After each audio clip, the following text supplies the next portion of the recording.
Hey, what's up YouTube? This is Carlos with Twins Reef, and before the end of the year I want to give you guys an update of all my tanks and an idea of what's going to happen to this channel and to all my aquariums. So let's start off with the Innovative Marine 20-gallon drop-off tank.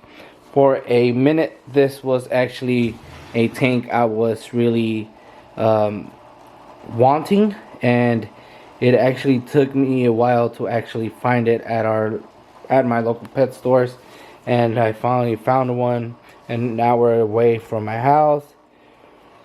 And nothing really happened to this tank, guys. I never actually made it a display tank, and nothing has been going on with this tank at all lately. It's been through its stages where at first, I did had a bunch of my corals, then I shut this tank down, then at one point it was Planet Tank, and now it's back to saltwater. But I had set this tank up like basically temporarily because of my gold nugget maroon fish. I wasn't so sure if I was gonna keep him or sell him, and then I used to keep all the unwanted corals here. Later on I sold them, and yeah, I decided to keep the gold nugget maroon, but this tank is literally empty. There's a couple corals here, and let me show you guys. As you guys could tell, this tank has been neglected. It was covered with algae, guys. I actually did a water change 2 days ago, and I cleaned the glass except that side of the tank because it's next to the wall. I don't know why I did that.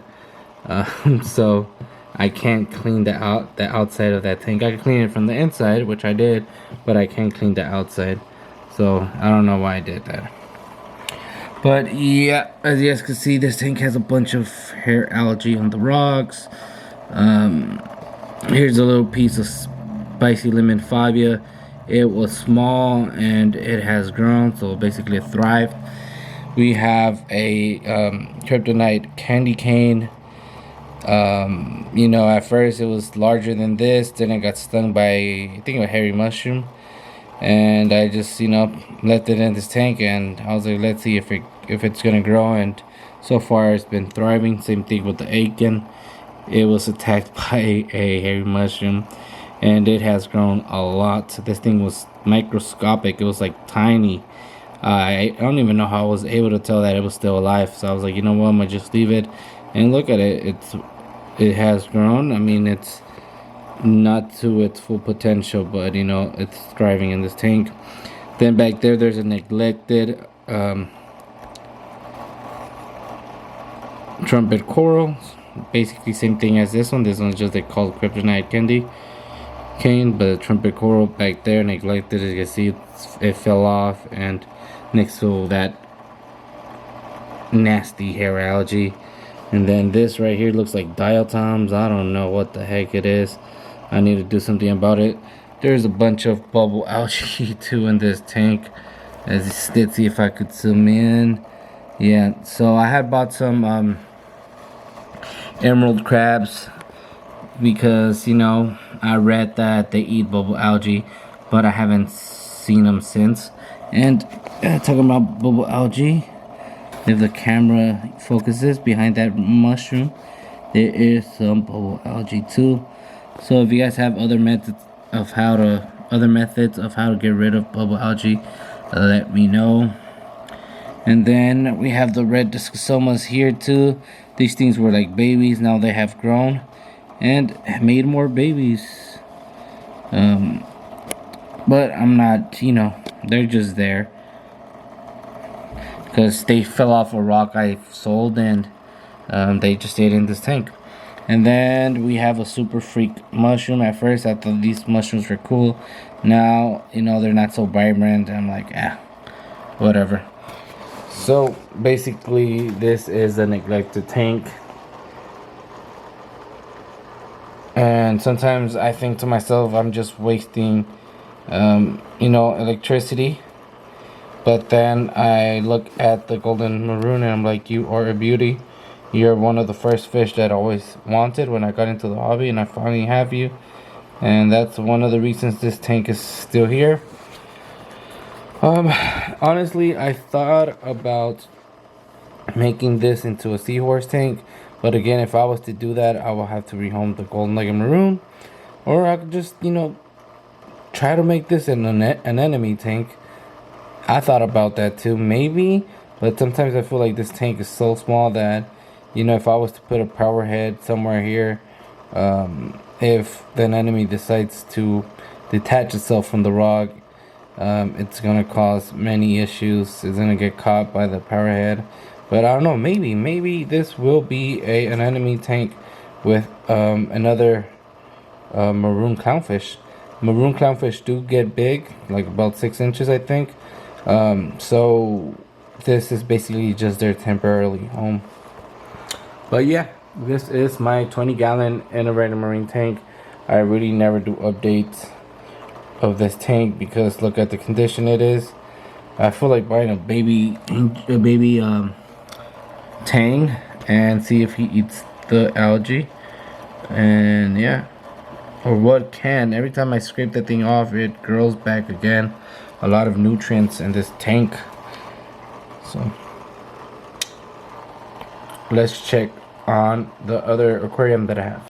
All right, down the hallway we have the Red Sea Max E170 with the 3D reefing LED diffuser. One reason I bought it because it doesn't or it stops the light coming forward on the sides, kind of like a way this will replace a canopy. Not really, but hey, better than nothing. So this is my display tank. For some, this is not even considered a display tank. The water change was done on this one like 2 days ago as well. The glass was clean too. The background was clean too, but I didn't do a good job. Neither with the glass, but I tried. Again, I do not use any type of filters for the tank. This is just a raw footage of everything. So let's start off with the corals. We have the lactus coral. There's a little bit of bubble algae there too. The reason why I have bubble algae is because that lactus coral, I didn't dip it. I just freaking threw it in there because I didn't want anything to happen to that mushroom. So I paid the price, and yeah, now I have bubble algae. Then back there we have the the sun-kissed bounce mushroom. And then, so that's my original sun-kiss, because this one's a baby. It was a foot. Let's see, I'm trying to see if I could make the video a little bit lighter. There you go. So that was a foot of it, and yeah, it's grown so much. And then the original one decided to split into two. Then next to the sun-kiss right here in this rock, we have some golden gonzos. They haven't grown much either. So hopefully the sun-kiss and the OG bounce, don't end up killing it. So yeah, that's my OG bounce. I think it's stunning. It's beautiful. It's huge. It's massive. And then this little rock used to house my kryptonite mushroom. It's still there, like microscopic. I don't know if the video's gonna, catch it. But yeah, this rock felt and was buried by the sand, and basically it was melting. So we'll see if it recovers itself.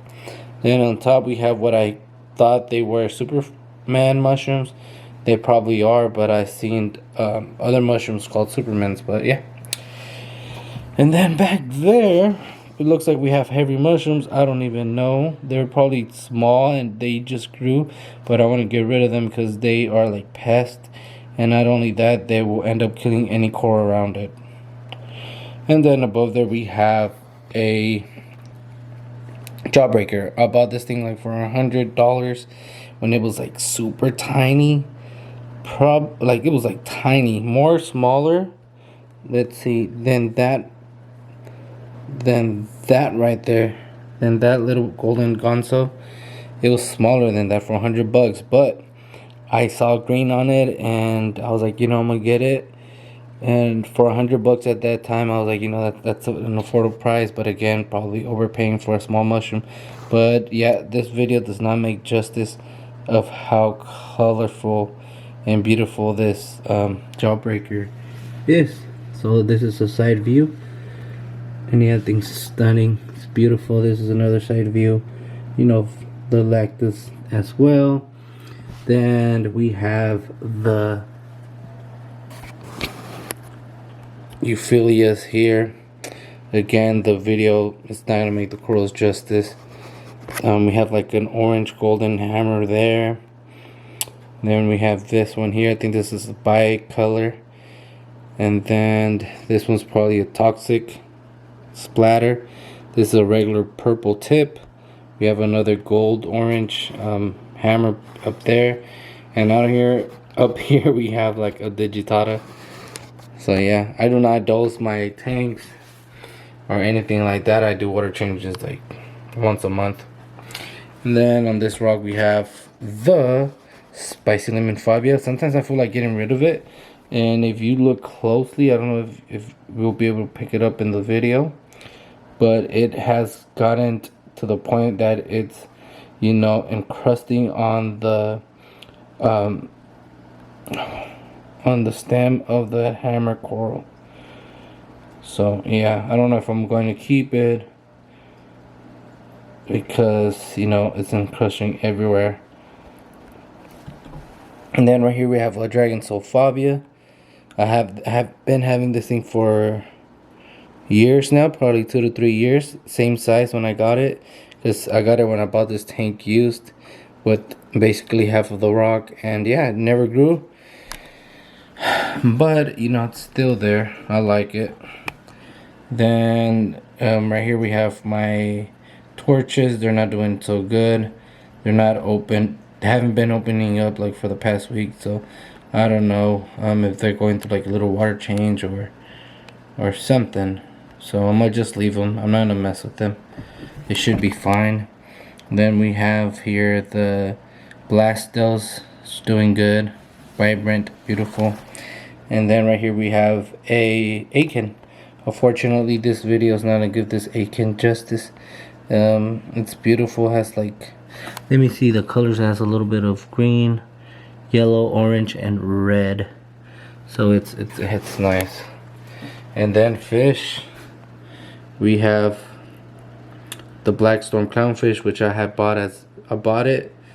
It was just labeled as a mocha, and it was a mocha color, but then as it grew, it became a black storm clownfish. And then we have here a hippo tang, which he or she is doing good. And then another fish that I have here is my dragonette goby. Been having him or she or him, I think he's a boy, for a minute now, and he's been doing good as well. So that is the update of the Red Sea Max E170. Next tank. For the next tank, it's located like in this. This was the outside of the house, but we basically put up some walls, enclosed it, and made it like into, yeah, a little back room. So here we have the 30-gallon innovative marine tank. I have another pair of white freshwater lights, but I've been lazy and just kept this black one. This tank gets really cold because when we put the drywall, we forgot to put insulation. So yeah, my electric bill is crazy high because the heater runs basically 24/7. I have not even cleaned the glass. I just did a water change today. I mean, in person it looks cleaner than this. But yeah, this tank houses 2 discus. The one in the back has lost its color. It's been like that for a month, so I don't know if it's sick. I don't want to treat it, because if I do, they're so skittish that sometimes they end up dying. And then we have a German blue ram. We have a couple of neon tetras with cardinal tetras. We have that albino redfin swordtail fish. Then we have a couple peppermint Cory catfish. We have some autocinkless. There they are. There are the peppermints. And yeah, driftwood, spiderwood, dragonstone, some what do you call it? Amazon sword plant. And as you guys can see, there is the autocinkless right there. I don't know if the camera's gonna pick him up. He's basically right there. What other plant we have? Some repens, and some ferns. And we have a bunch of algae again. Algae grows like crazy here, so I don't know if it's my water, it's my light, but something's off. So yeah, I mean, I like fresh water, but I never had good luck with Planet aquariums. They always get algae for some reason, so I don't know if it's something in my water or what. If I'm overfeeding. So yeah, before I used to have a Planet aquarium, dirted Planet tank, never had algae issues. And when I went with you know, good substrate like flugostratum, I had algae, cyano. And now that I have sand, I have hair algae. So having hair algae issues not only in my saltwater tank but my freshwater tank.